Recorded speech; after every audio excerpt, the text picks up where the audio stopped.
아시겠지만 오늘 발표자 중에 한 분이신 우리 임영신 박사님의 정말 갓 나온 신간이 있습니다.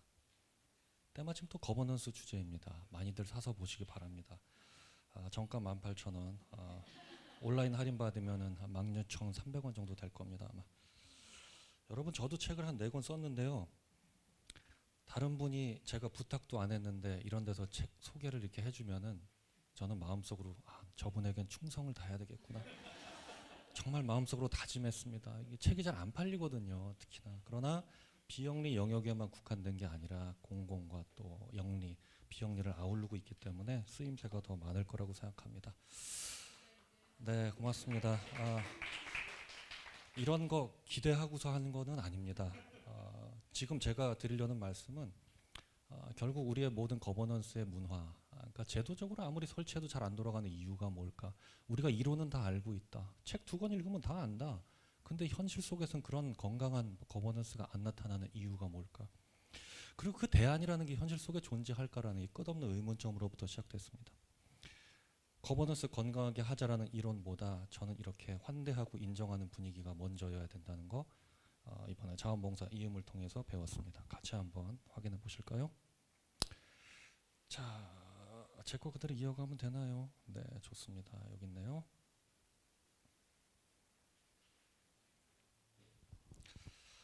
개인적인 소회입니다. 코로나는 종식됐는데 왜 모두들 화가 나 있을까? 국가는 선진국 되었다는데 왜 조직은 여전히 불행할까? 이런 고민 안 하세요? 저는 이런 고민 맨날 하거든요. 그래서 연구에 앞서서 뭘 생각하냐? 그러니까 앞으로 직장과 일터는 어떻게 변해야 될까? 이게 무슨 의미일까? 인간의 노동은 어떤 형태로 변화할까? 우리는 어떻게 노동해야 될까? 조직은 어떻게 변화하고 대응해야 성장도 바라지 않습니다. 어떻게 하면 살아남을까? 이런 고민을 합니다. 솔직히. 직업이 컨설턴트니까 남한테 뭘 얘기를 해줘야 되는데 솔직히 저도 잘 모르겠어요. 자, 연구 목적. 자원봉사 이음의 단체 활동과 운영에서 보이는 거버넌스의 작동 방식, 거버넌스 리더십의 특징을 탐색한다. 연구의 내용은 이러저러한 조사 연구랑 사실은 거의 비슷합니다. 그 비밀을 알고 싶다. 그리고 개인적인 의도는 과연 그런 이런 시대에, 포스트 코로나 시대에 어떤 대안이 될 수 있을까? 네, 하여튼 그런 의문점으로 시작했습니다. 연구 방법 총 4단계였습니다. 다른 데서 이런 질적 측정 혹은 뭐 참여형 연구는 보통 이제 어떤 인터뷰를 진행한 다음에 전반적인 설문으로 들어가서 확정을 하는 식으로 접근하는데, 저는 설문을 통해서 대중적인 이슈를 한번 뽑아보고 그 다음에 문장 검사를 통해서 구체적으로 이슈를 심화해보고 리더십 그룹 대상으로 한 인터뷰를 통해서 소수의 멤버들로부터 내밀한 이야기를 좀 나눠보면서 분석을 해보려고 시도를 했습니다. 그리고 연구진의 정리가 있었습니다. 앞에 한번 보실까요? 자원봉사 이음의 비전 체계. 여러분, 자원봉사 이음 처음 들으시는 분들은 말이 좀 이상하죠. 결론적으로 말씀드리면 네트워크 조직입니다. 그러니까 개인들이 다 참여하는 네트워크 형태인데 참여하시는 분들의 직업이 다 따로 있습니다. 물론 이제 저처럼 직업이 좀 불분명한 분들도 계세요. 그러나 어쨌거나 개인들의 네트워크다. 여기엔 어떠한 위계나 뭐랄까요, 수직적인 구조 이런 것이 없다. 그런데 과연 그것이 이상적으로 돌아갈 수 있을까? 자, 미션 비전 그리고 자원봉사 이음의 정관 보시면은 자원봉사 활동가들의 성장, 역량 강화, 그리고 자원봉사의 가치, 이런 얘기들이 계속 반복됩니다. 근데 혹시나 이 영역에 대해서 생소하신 분들, 혹시 자원봉사 활동가가 누구를 의미하는지 아세요? 자원봉사 생태계에 계신 분들은 다 아실 겁니다. 그러나 이 영역을 넘어가면 모르시는 분들도 계실 거예요. 자원봉사 센터들이 우리나라에 한 250개 있잖아요. 그죠? 그 중에 대다수는 위탁 운영을 하고 있고 또 일부는 직영을 하고 있고 이런 형태로 가고 있습니다만, 자원봉사자를 모집해서 어떤 공익적인 활동을 하는 것이 자원봉사 센터의 주요 사업입니다. 그런데 그분들 관리해야 될 업무가 생기죠. 그럼 자원봉사 센터에 소속된 유급 직원 선생님들이 그걸 관리하기 때문에 기존의 행정적인 용어 속에서는 자원봉사 관리자라고 치겠습니다.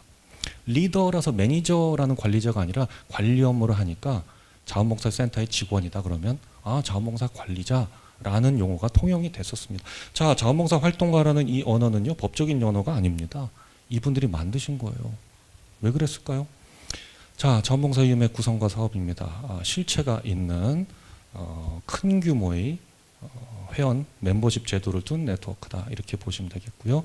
간단한 연혁은 2004년 한국자원봉사 관리협회. 그렇죠. 관리자들의 모임이니까 관리협회로 가자 시작을 했는데 이후에 자원봉사 이음으로 이름을 바꾸고 새로운 비전을 선언하면서 모든 것들이 바뀌었습니다. 그 이야기가 주로 등장하게 될 겁니다. 자, 사업도 3개로 하고 계시고요. 첫 번째 조사인 설문 결과 간단히 한번 보시겠습니다. 설문의 주요 내용, 리더십, 구조 소통, 뭐 이러저러한 거를 다 여쭤봤습니다. 도대체 이슈가 뭘까 감이 안 온다. 그래서 A부터 D까지 다 여쭤봤는데 이 모든 설문 조사 결과를 3줄로 요약하면 이렇게 됩니다. 1. 대부분 다 긍정 답변이다. 두 번째, 이런 정도 나오는 조직 별로 없다. 세 번째, 부럽다. 요 정도입니다. 자, 그래서 주요 나온 여기서 이슈들 너무 긍정 답변이 많기 때문에 제가 오죽하면 그럼 보통인 답변은 뭘까요를 찾아서 들어갔을 정도로 부정적 답변은 굉장히 드물었습니다. 대부분 좋은 답변은 조직의 방향성, 철학, 리더십에 대해서는 상당히 만족하는 수준, 분위기 정서에 대해서도 상당히 만족하는 수준이었습니다. 그래서 주요한 이해관계자들을 대상으로 문장 완성 검사를 해봤습니다. 문장 완성은 미션, 비전 등등에 대한 것을 빈칸으로 해놓고 자유롭게 질적으로 기술하는 것을 분석을 해봤습니다. 자, 사명에 대한 문장 완성, 비전에 대한 문장 완성, 기타 다양한 생각에 대해서 한번 완성을 해보십시오 라고 한 다음에 왜 이렇게 적었습니까? 등등으로 계속 심화 질문을 드렸습니다. 자, 간단히만 보실까요? 조직이 돕는 대상, 결국 이 네트워크의 주체, 이거 왜 만들었냐, 누구를 위해서 우리가 결성된 네트워크냐는 자원봉사 활동가, 그러니까 전국에 200개가 넘는 자원봉사 센터의 유급 직원들 플러스 다양한 비영리 영역에 계시는 민간 단체의 활동가들이 되겠습니다. 그리고 궁극적 목표는 자원봉사의 가치 확산, 또 개인의 성장, 사회 성숙과 자원봉사 가치의 어떤 본질적인 의미 추구 등이 있었습니다. 그리고 두 번째 비전에 대한 완성으로는요, 조직과 개인의 비전 일치, 조직과 개인의 상호 성장, 또 서로 위해주고 환대하며 지지하는 사회, 이런 내용들이 계속해서 등장합니다. 마지막 보실까요? 계속 특징적인 워딩이 나오는데요. 조직이 좋은 이유가 뭡니까? 라고 여쭤봤더니만 서로 환대하고 지지하는 분위기다. 그러니까 앞에서 나온 답과 계속 연결돼 있습니다. 조직적으로 뭐가 좋은데 결국 개인이 참여하는 거니까 개인적으로 좋은 게 뭐냐? 환대하고 지지하는 분위기. 원래 직장에서는 잘 느끼기 어려운데 바쁘니까 여기 오면은 그게 가능합니다. 자, 여러분, 호감이 전략을 이긴다라는 책 아시죠? 결국 그 얘기가 여기서 현실화되고 있지 않나라고 생각을 해봤습니다. 자, 이제 핵심 리더십 그룹을 대상으로 인터뷰도 진행해봤습니다. 이게 아마 주요한 골자가 되지 않을까 싶네요. 인터뷰 결과부터 바로 보시죠. 자원봉사 이음 20주년의 의미가 뭐냐, 결국 자원봉사 영역에 머무르지 말고 타 영역과의 연결 확장을 해보자. 그래서 자원봉사 이음이라고 했다. 더 이상 자원봉사 관리협회 아니다. 관리협회라고 하는 순간 종사자들만의 상호 교류, 역량 강화, 권익 보호가 중점이었지만 2016년 자원봉사 이음으로 재창립 수준의 비전을 다시 세팅함으로써 새로운 지평이 열리는 결정적 계기가 됐다. 중요한 시사점 뭐겠습니까? 새로운 회장님이 취임하신 다음에 우리 비전을 만들어보자가 아니라 그 전에 회장님께서 다음 때 리더십이 바뀌면 새로운 비전이 필요할 테니 지금 한번 만들어 보실래요? 제가 돕겠습니다. 라고 해서 3대 리더십 조직을 혁신할 수 있도록 그 전인 2대 리더십에서 적극 지지했던 결과였다. 이런 게 굉장히 의미 있다라고 저는 느껴졌습니다. 자, 조직 구성. 어느 조직이나 그렇듯이 조직 형식이라는 게 있습니다. 대표단이 있고요. 이사회, 여기선 실행위원회라고 부르지만 전문위원회, 일반 회원 등등등으로 구성이 되는데 제가 퀴즈 하나 드려볼게요, 여러분. 여타의 조직에서도 보이는 여러 가지 기구와 조직이 있잖아요. 모든 위원회는요, 정기회의를 하지 않았습니다. 네트워크 회의니까 그럴 수도 있겠다 싶습니다. 근데 유일하게 정기적으로 회의를 갖는 그 구성이 있었거든요. 그 모임 단위가. 그게 어딘지 아세요? 한번 던져보세요.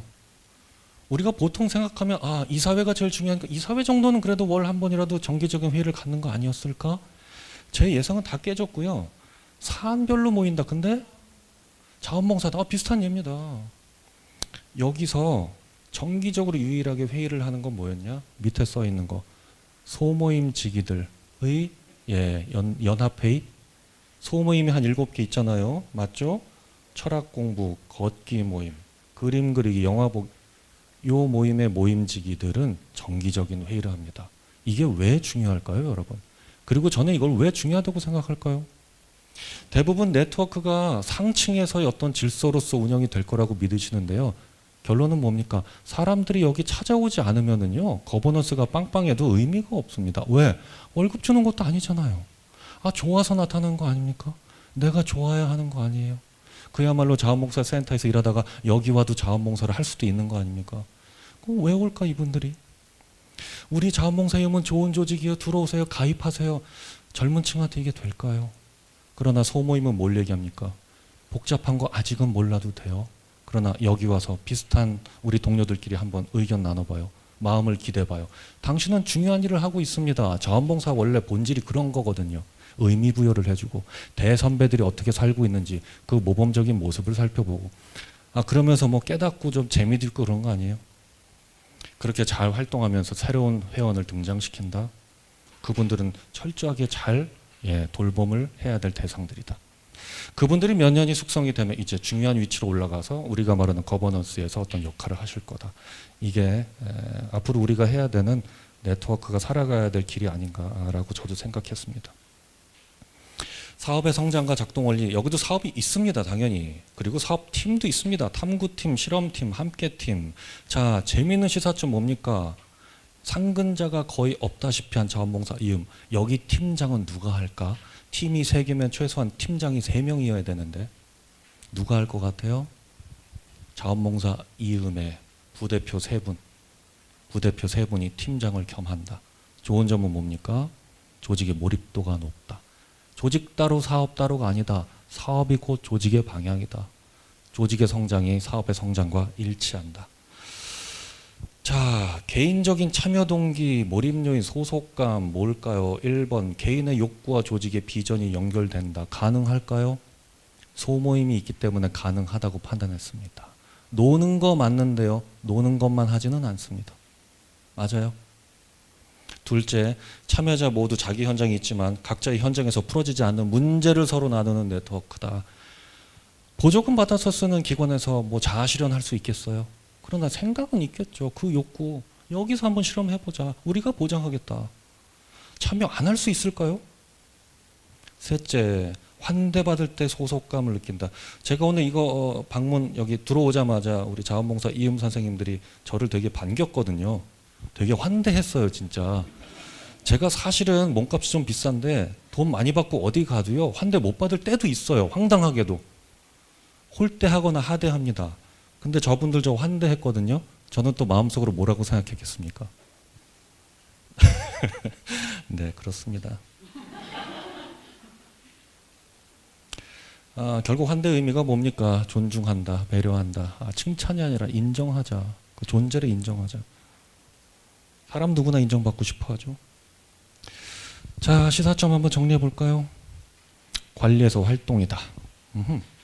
이익단체였는데 네트워크다. 매니저가 아니라 리더다. 위계중심? 형식적으로는 그럴 수도 있다. 실질적으로는 역할 중심의 조직이다. 우리 네트워크는 가치 중심이야, 욕구 중심이야가 아니라 욕구를 기반으로 가치를 지향하자. 사실력 교과서 같은 거 열어보면 다 있는 얘기예요. 오늘의 시사점 뭡니까? 이게 되네? 이거 하는 데가 있네? 그게 너무 신기한 거 아니에요? 마지막입니다.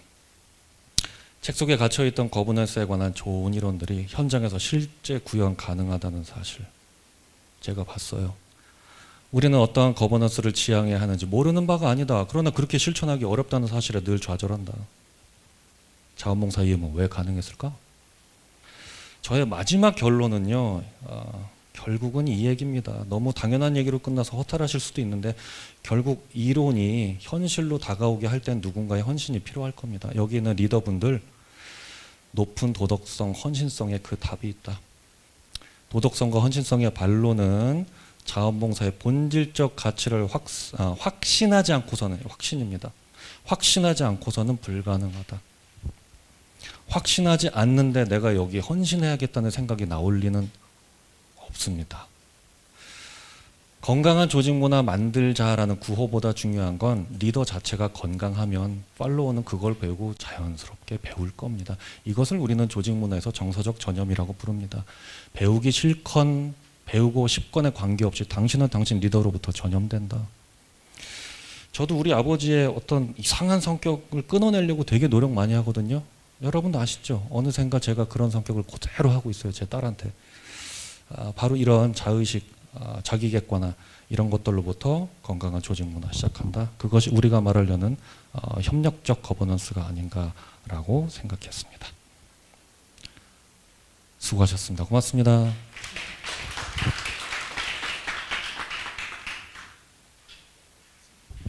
예, 이재현 박사님 수고하셨습니다. 아주